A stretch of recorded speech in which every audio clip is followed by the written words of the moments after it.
si elle crée chez les jeunes le sentiment de ne pas être attendue, elle risque, à mon avis, en effet, de créer la rupture, de créer le rejet, de créer la démobilisation par rapport au projet collectif. Ça, c'est vrai que c'est un risque, et je pense que c'est à... Je reprendrai les mots de Marwan. Toi, tu voudrais quelle contribution? Vous voudriez apporter quelle contribution à ce projet-là? Je pense que c'est de là qu'il faut repartir, et peut-être pas spécialement au manque d'opportunités toutes faites qui seraient proposées. À poursuivre. Une réflexion. Merci Véronique. Prenez la parole. Merci. Oui, la question portant sur l'intégration, c'est une question qui m'est souvent posée. C'est vrai que c'est un terme que je ne comprends pas. Parce que dès lors qu'on parle d'intégration, c'est soit qu'on considère que les personnes dont on parle ne sont pas intégrables, ou qu'on ne veut pas les intégrer. Tout à l'heure, on a parlé de la dichotomie entre assimilation et intégration.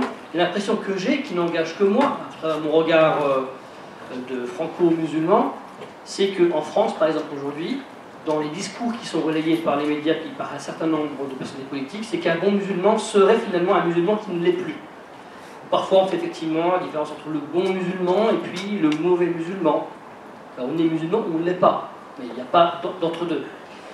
Et donc, effectivement, parfois, j'ai aussi l'impression qu'il y a des réminiscences passéistes d'un passé pas si loin que ça, donc notamment en termes de code de l'indigénat, pour ceux à qui ça parle, code de l'indigénat, ou par exemple, dans les colonies, je parle que de l'Algérie par exemple, où pendant 132 ans, les Algériens n'étaient pas des citoyens, je reviens à la citoyenneté, mais des sujets. Des sujets, donc la nuance. Et puis, alors, la question que je pose aussi, c'est comment peut-on parler d'intégration quand derrière il y a effectivement toutes les discriminations en embauche, au logement, et j'en passe. Et c'est un petit peu l'effet miroir en fait, à force de rabâcher que à ces jeunes et ces moins jeunes, alors en envoyant des signaux, on va dire, très négatifs en termes de discrimination, ben finalement on finit par se comporter selon ce que j'appelle moi l'effet miroir. Je me comporte, je suis tel qu'on veut me définir. D'où parfois les replis auxquels donc, on a fait allusion. Donc pour moi, l'une des problématiques centrales, c'est la suivante, c'est plutôt que parler d'intégration, parler d'acceptation simplement. D'acceptation. Il faut que la société multiculturelle dans laquelle nous vivons aujourd'hui accepte l'altérité, qu'elle accepte la différence, au nom même effectivement de valeurs, je pense à la France, liberté, fraternité, égalité. Et le dernier donc a toute son importance.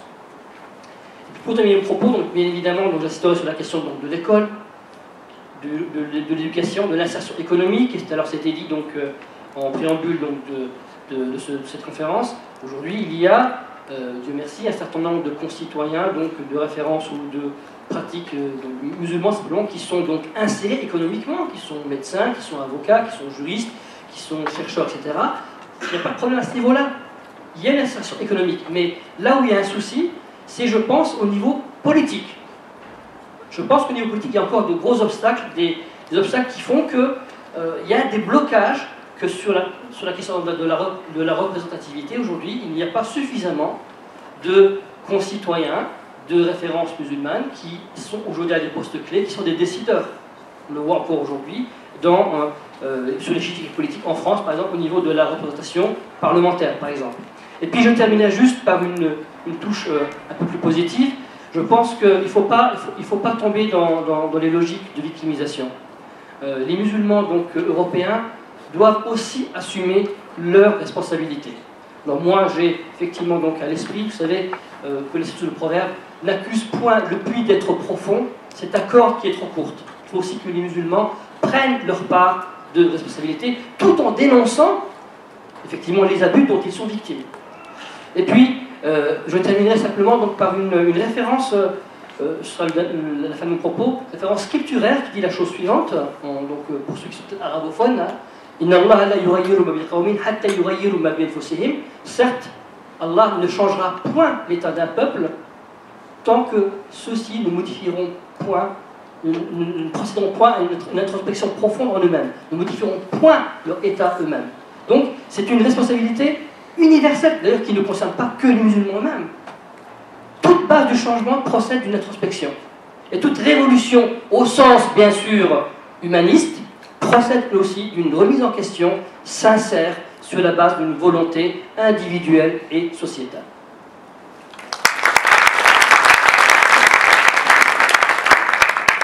Merci Kamel. Nous allons procéder comme suit. Nous allons prendre 3 questions. Et puis les intervenants et intervenantes répondront et on avancera comme ça au gré des échanges. Évidemment, je ne peux et je n'ai aucune obligation de vous y contraindre. Une fois que vous avez la parole, vous avez la parole. Mais j'aimerais insister sur le fait que la question devrait être la plus concise et précise possible pour qu'on puisse prendre précisément un maximum de questions et qu'on puisse interagir un maximum. Avant de vous passer la parole, peut-être revenir sur la notion d'intégration qui a ceci de particulier, qu'elle fait l'objet d'une confusion qui est la suivante. En réalité, ceux qui voudraient parler d'intégration pour les personnes qui sont nées ici sont dans l'erreur, mais ceux et celles qui pensent que le débat sur l'intégration est un débat qui doit être considéré comme révolu sont également dans l'erreur. Tout dépend de qui on parle. Une personne qui vient d'arriver, ne parle pas un mot de la langue du pays, qui est une personne expatriée d'un autre pays, qui vient de débarquer, évidemment que c'est une personne vis-à-vis de laquelle la question de l'intégration peut se poser. Et donc il n'y a pas ici question de quitter un abus de langage pour jeter le bébé avec l'eau du bain. Il est question de dire que selon le public dont on parle, il n'y a plus lieu de parler d'intégration. Donc en réalité, la seule distinction qui me semble-t-il doit être faite, c'est celle qui oppose les primo-arrivants à ceux qui ont la nationalité. Et l'intégration ne porte pas sur la question de savoir s'il faut manger d'une certaine façon, boire d'une certaine façon, se vêtir d'une certaine façon. Elle porte sur la question de savoir s'il ne faut pas respecter la Constitution. En réalité, dès qu'on place le curseur sur le plan du respect des droits et libertés fondamentaux pour soi-même et pour autrui, on a solutionné en grande partie le débat sur l'intégration. Je referme la parenthèse, je n'ai pas pu m'en empêcher. Bien, manifestez-vous, je vais essayer le plus justement possible de vous donner la parole et ensuite on interagira. Je vais essayer de répartir le temps de parole de façon équitable dans la salle. Je vois déjà une main qui se lève là-bas. Alors que les organisateurs essaient de m'aiguiller. Est-ce qu'on a des micros supplémentaires ou est-ce que je demande aux personnes de parler fort ou est-ce que je leur envoie le micro? Comment est-ce que vous proposez qu'on procède? Monsieur Maletti, viens m'aider. Merci beaucoup. Tu vas refaire tout le chemin en sens inverse puisque la personne est tout en haut.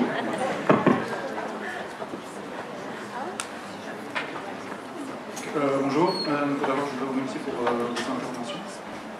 Ensuite, je voudrais juste poser la question de savoir en quoi la présence musulmane en Europe a pu interroger justement la question de l'identité, enfin a pu interroger l'identité européenne, et inversement en quoi cette présence musulmane en Europe a pu permettre aux musulmans de s'interroger sur leur propre identité.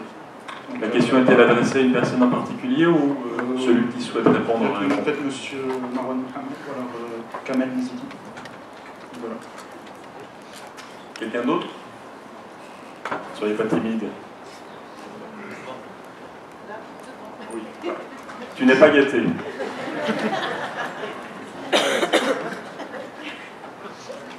Bonsoir. Mais après, c'est toi qui cours. Je laisse le micro. Ma question s'adresse un petit peu à celui qui voudra répondre. C'est pour revenir à quelque chose, un propos qui a été tenu par Madame Véronique. Comment est-ce qu'on peut en fait vivre avec cette foi musulmane qui est si prenante et qui prend tellement de place dans notre vie quotidienne? Et finalement, quelle doit être sa place par rapport à notre citoyenneté belge? Et qu'est-ce qui doit être mis au premier plan, revendiqué et privilégié? Notre citoyenneté ou notre identité musulmane? Merci. Merci. Je prends encore une question et ensuite je donne la parole aux intervenants. Je vais mettre une personne de ce côté. Bonsoir, merci à vous. Ma question porte sur un fait d'actualité belge où on voit que le fer de lance de la mise en question d'Ounia et des associations qui visent à protéger l'égalité entre les citoyens en Belgique est quelque part mise à mal par une représentation, une femme politique, elle-même issue de l'immigration. Est-ce que la question sur, on va dire, un positionnement victimaire ou un positionnement d'excellence et de réussite basé sur les mérites de chacun anime également les personnes issues de l'immigration, ou c'est juste un débat qui oppose les belgo-belges et les personnes elles-mêmes issues de l'immigration? Et mes questions s'adressent évidemment plus à Léla Amajour et à Véronique Herman, si elles ont envie de s'exprimer là-dessus. Merci. Je propose de vous céder la parole et on refera un tour dans un second tour. Tu nous rends le micro? On te met à votre contribution ce soir. Merci. Il veut se lancer. La première question portait sur la question de savoir en quoi est-ce que la présence de l'islam en Europe interroge ou réinterroge la société.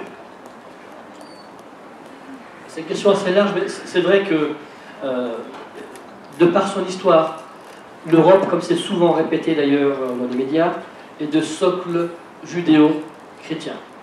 C'est d'ailleurs souvent répété à tel point que parfois, donc, les musulmans ont l'impression qu'on les oublie, qu'on ne les voit pas. Bien. Alors ça, c'est le fait historique. Maintenant, aujourd'hui, la composante musulmane européenne, sur le plan démographique, est importante, sociologiquement parlant. On ne peut plus la nier. Et on peut comprendre qu'il y ait des inquiétudes par rapport, effectivement, donc, à ce que certains appellent une bascule démographique, qui nourrit d'ailleurs beaucoup de fantasmes à ce niveau-là. Puisque je rappelle que on est à peu près dans une proportion, que ce soit donc en Belgique ou en France, on est environ à 7,5% de musulmans, donc en Belgique et en France. Et ça, c'est quand il dit, c'est même le research, c'est le Pew Research Center, qui est donc un centre de recherche donc, basé à Washington, qui est plutôt un centre sérieux. Alors après, les musulmans en France, en Belgique, en Europe, peuvent aussi, à l'aune du contexte dans lequel ils vivent, parce qu'effectivement il y a deux choses, sur le plan d'ailleurs, sur le plan théologique, il y a le texte et le contexte. Il est évident que l'islam vécu en France n'est pas le même que l'islam vécu en Arabie Saoudite. Et parfois d'ailleurs, il y a des archaïsmes qu'on peut déplorer dans tel ou tel pays musulman qui sont l'aboutissement d'une histoire et qui n'ont absolument rien à voir avec l'islam lui-même. Je prends l'exemple par exemple de la burqa en Afghanistan. La burqa en elle-même n'est pas, par définition, une prescription ou un curseur religieux qui fait partie, on va dire, du dogme en l'occurrence. Donc il y a de la part des musulmans certainement donc un contexte à prendre en considération, un effort, j'ai pas peur du terme, d'adaptation à un contexte sans remettre en question aucunement leur foi, leurs convictions religieuses et leurs pratiques. Je reprends votre intervention tout à l'heure, mademoiselle, vous parliez de... J'ai l'impression qu'il faut faire il n'y a pas de concession à faire. En fait, entre le compromis et la compromission, les musulmans européens se doivent, je le dis clairement en assumant ce que je dis, faire preuve de pragmatisme et faire preuve de compromis et non pas de compromission. Si vous voyez la différence entre les deux. Donc je pense qu'effectivement, les musulmans européens peuvent apporter énormément à la société dans laquelle ils vivent. Et moi j'attends effectivement cette fécondation qu'on a connue dans l'histoire, en Andalousie. Et c'est une chance aujourd'hui. Et les chrétiens eux-mêmes, les juifs eux-mêmes avec lesquels nous sommes dans un dialogue au quotidien sur le plan religieux, reconnaissent que peut-être que la chance de l'Europe, c'est justement une renaissance de l'islam. Mais pas cet islam galvaudé qu'on veut nous vendre absolument à travers les médias, pas cet islam de terreur que certains veulent nous imposer, au nom d'un djihadisme mortifère, bien évidemment. Je parle de l'islam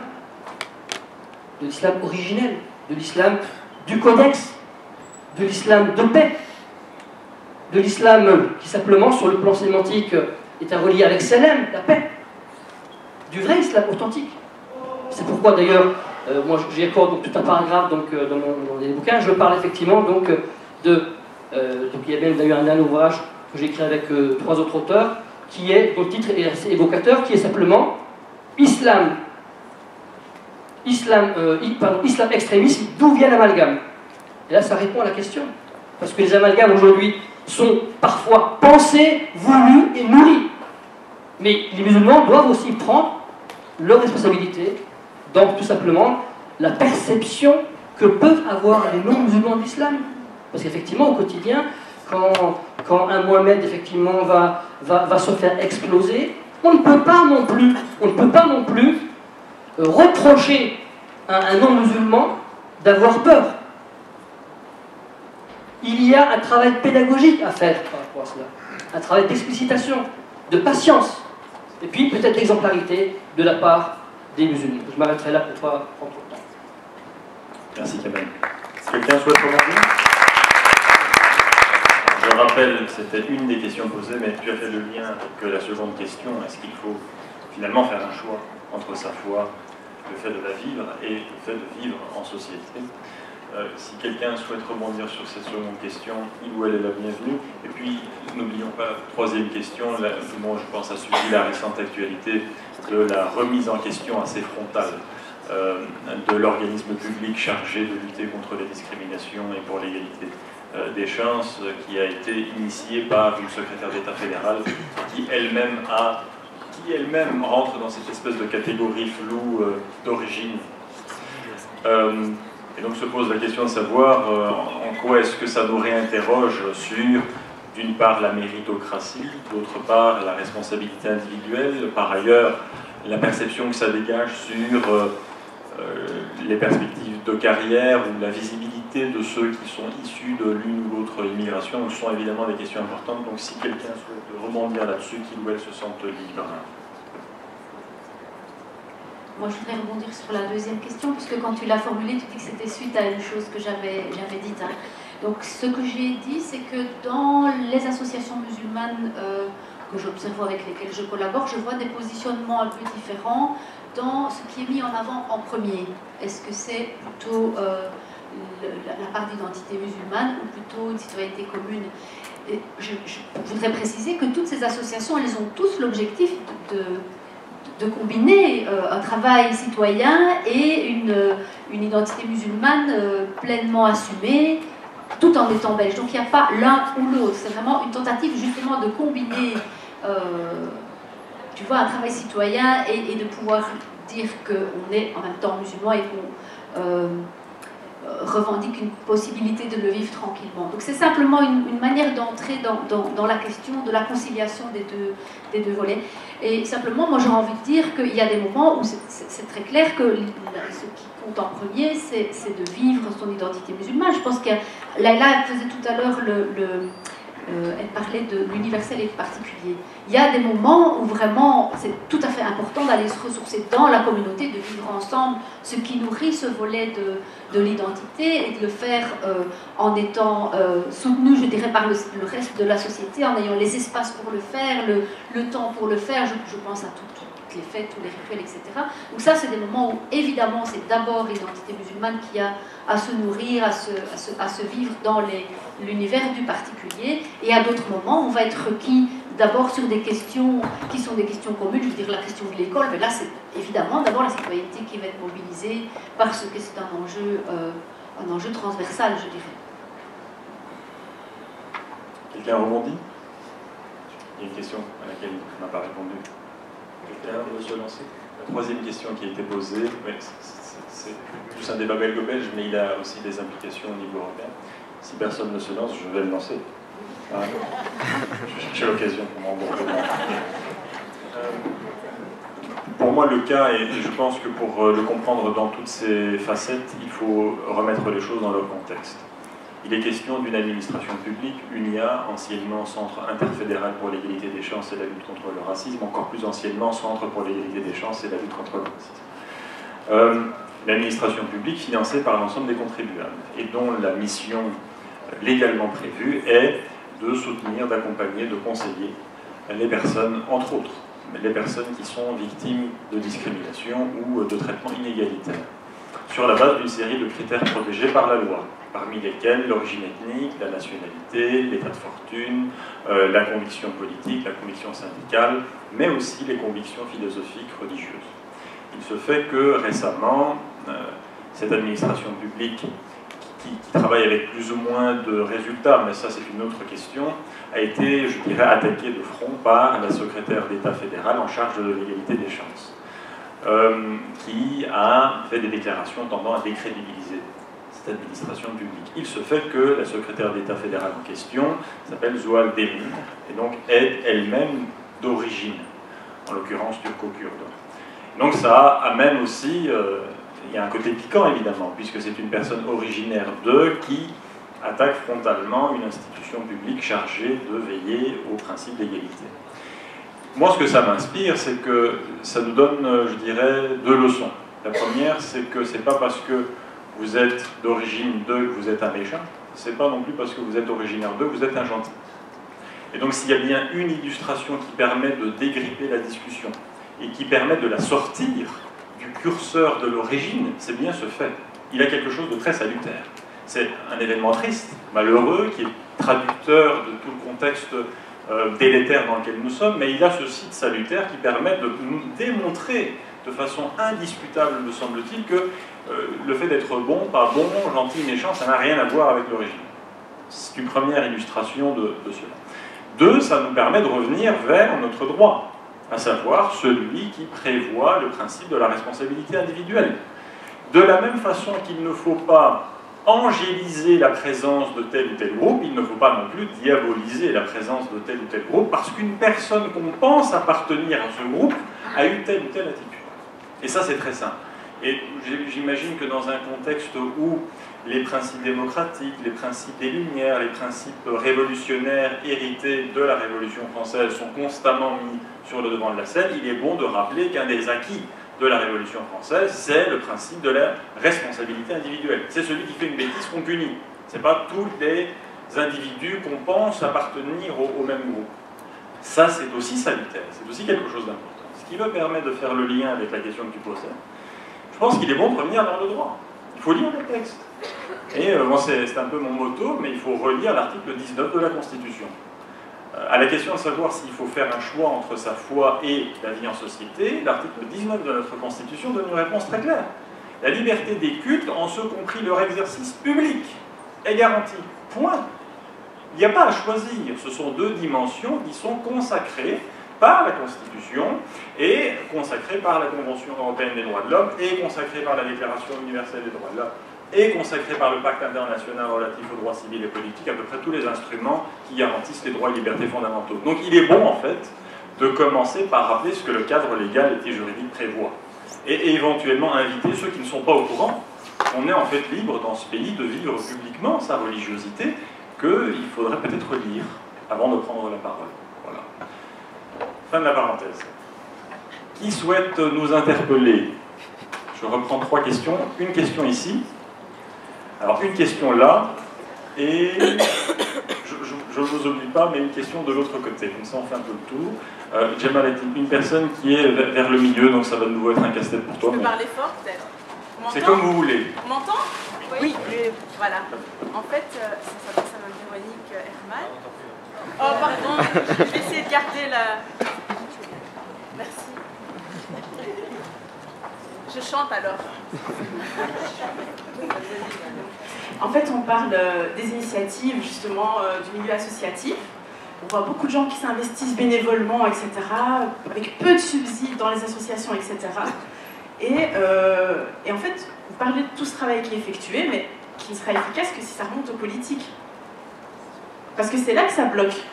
Et qu'est-ce qui s'est fait concrètement pour que, voilà, que ça soit transféré aux politiques et des actions après? Voilà. Merci. Alors, on avait pris une question ici, Jamal.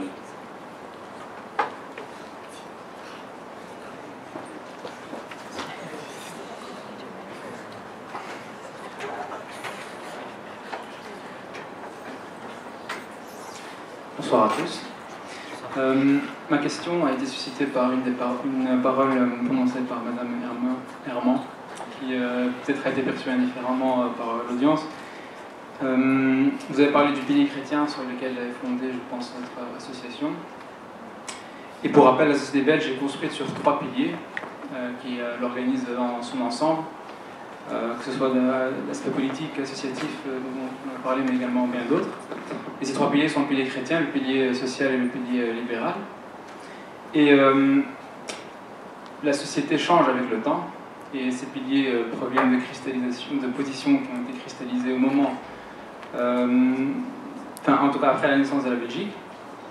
Aujourd'hui, on est en 2017, comme on l'a rappelé, et je voulais savoir si le système politique belge, ou en tout cas la société dans son ensemble, dans son organisation, n'est-elle pas arrivée à saturation, puisque aujourd'hui il y a des acteurs, des nouveaux acteurs, que sont les musulmans, mais également d'autres communautés, si on peut parler de la sorte.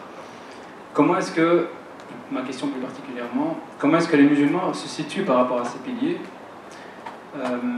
Et la première question qui était, est-ce que la société belge, dans son organisation, n'est-elle pas arrivée à saturation? Et ma question s'adresse à tout le monde, et peut-être plus particulièrement les Belges des intervenants. Merci. Alors, Jemalettin, désolé. Tu dois aller jusque-là.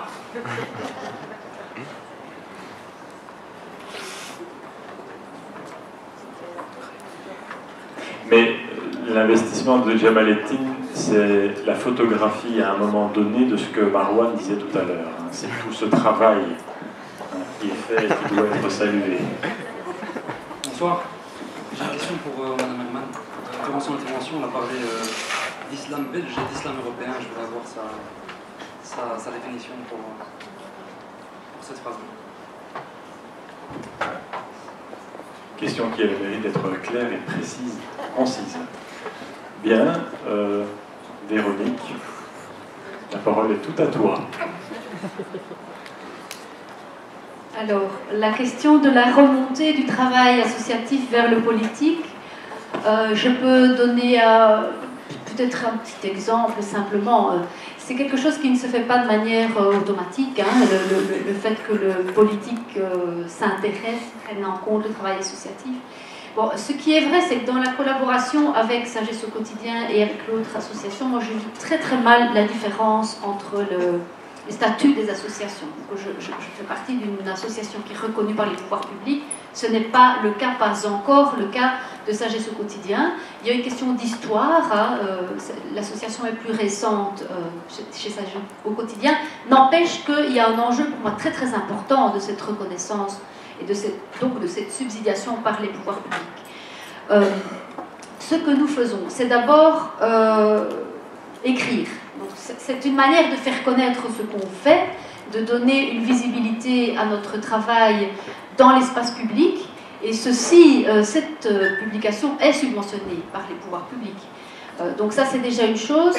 Un exemple très concret aussi, c'est que j'ai eu la chance de présenter ça dans une université d'été du CISMOC l'année dernière, à l'UCL, et qu'il y avait dans l'Assemblée quelqu'un qui fait partie des pouvoirs publics subventionnés, et qui est venu me trouver en me disant « Mais comment est-ce qu'on pourrait faire pour que des petites associations comme Sagesse au quotidien rentrent dans les critères du subventionnement ?» Je dis « Ah ben, il faut travailler avec eux, il faut les inviter autour de la table où on élabore ces critères-là, il faut créer des jurys mixtes qui puissent poser un regard sur le travail de ces petites associations qu'ils appellent les associations émergentes. » Donc voilà un chemin que parfois peut faire un travail associatif. Il y a aussi évidemment des groupements d'associations qui portent ensemble des revendications auprès du politique. C'est un travail de long terme, ça ne se fait pas facilement.